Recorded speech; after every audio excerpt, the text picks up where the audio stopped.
And each and every one of you are walking the same exact ground and the same exact being of every other person who may not understand, who may not agree, but at the same time, it needs to take several seats and realize that your lives do matter.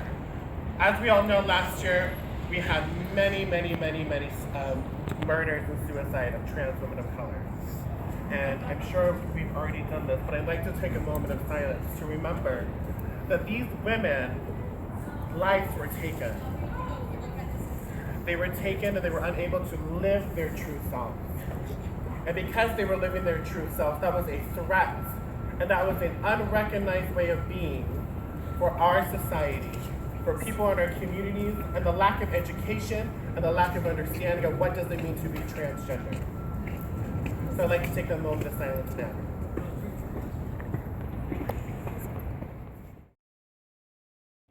I knew something was different about me. I knew that I wasn't supposed to wear a suit and tie to church. I knew that I wasn't supposed to go to school wearing Bob the Builder or whatever it could be. I knew that it was something else. So through time, my parents believed that I had an illness, that my identity was an illness, that it could be healed. At age 7, I was turned over to state's custody, which means that my parents gave up the ability to really be a part of my life.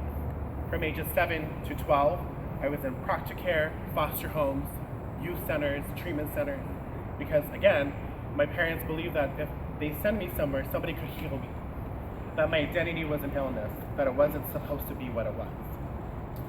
At age 16, I was in an organization called Mill Creek Youth Center, which is for people who have gone through the struggle of being in proctor homes, foster care, treatment centers, group homes. That is the ultimate, which is pretty much a juvenile system for you just to sit there until you turn an adult. When I was there, that was the first time that I was sexually abused. I was raped by 3 other individuals who were in this organization.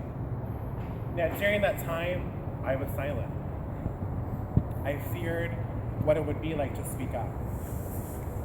I was nervous if I was even going to be heard. 1, because I was a youth. 2, because I had no role in my society and in my community. And because I was the one that was behind those bars.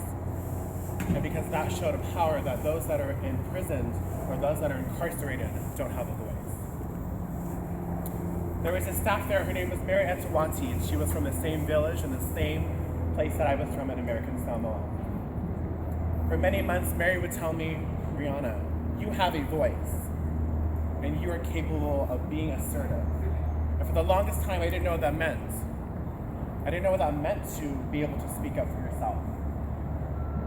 So 2 weeks later, the same 3 people attempted to sexually abuse me again, and I fought back. Now, the unfortunate part to the situation is that when staff intervened, I didn't stop. Because I had so much anger and frustration for having my identity taken away from me. A part of me was taken away from me. And so because of that, at age 16, the police charged me as an adult. I was transferred from this juvenile justice system to Weber County Jail in Ogden, Utah. My first time being 16 years old, already feeling abandoned, already feeling like nobody was going to listen to me, and as a trans woman, being put into the adult system. My attorney told me that I was going to be there for 2 weeks, because anybody that goes from juvenile to the adult, they like to give you an opportunity to get back in your community and to be a part of society and to show that you can do it. The judge's bias was that 1, he was scared that my size was intimidating to the community, and 2, that I was a safety risk to those that are walking the same streets that I walked in Ogden, Utah. Because of that, I ended up being sentenced 2 years. Not 2 months, 2 years. In my first year, I was raped 11 times. 9 were considered on the prison rape case, 2 were dismissed. I was shanked once on my right leg, having to get 27 stitches. My identity was not the norm, and so because it was not the norm, nobody wanted to have that be a part of their life, their lifestyle, their existence.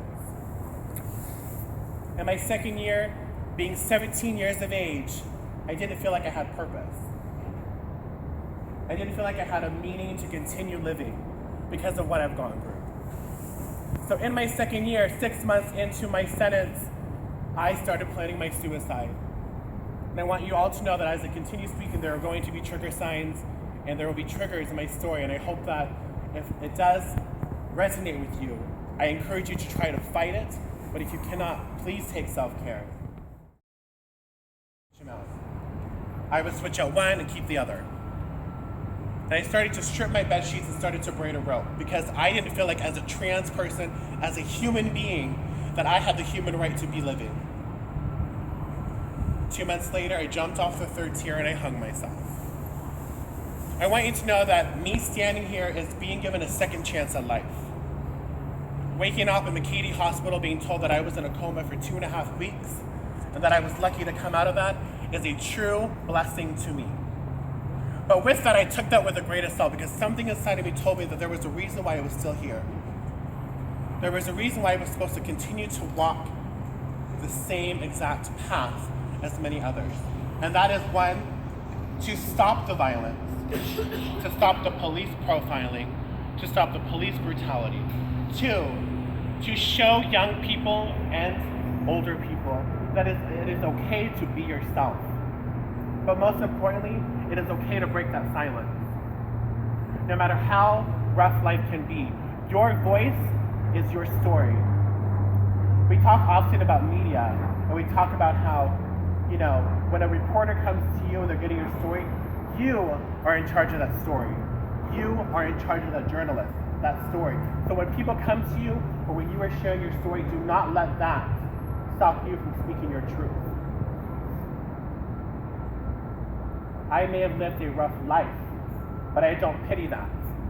I use that to show people that you can stand and be yourself.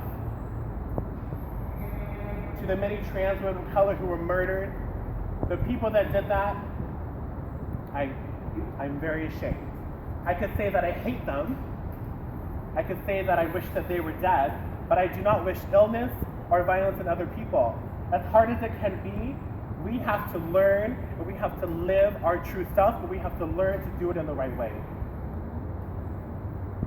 So, to each and every one of you, if you know somebody who is a trans person, a trans woman of color, if you have family or a friend, coworker, I encourage you to look deep down inside of you right now, in this very moment, and to come up here and to share your relationship, the beauty this person brings to your everyday life, their story, and talk about how you advocate for this person. How do you stand up for them? How do you protect them? And I hope that by doing so, each and every one of you will take away from here that by coming here and being present, you are breaking that silence. And that when you leave here, do not put that lock back on. You gotta continue to make that ripple effect, that chain will be broken. So to echo what Hilary said, I encourage you to please really look down in yourself. And if you know somebody, if you have a beautiful relationship with somebody that is a trans woman of color who has faced struggles, or that you've witnessed face those struggles, or you have stood up for this person, don't be silent. Come up here and share them. Because by doing so, you are creating a world of peace and understanding. Thank you.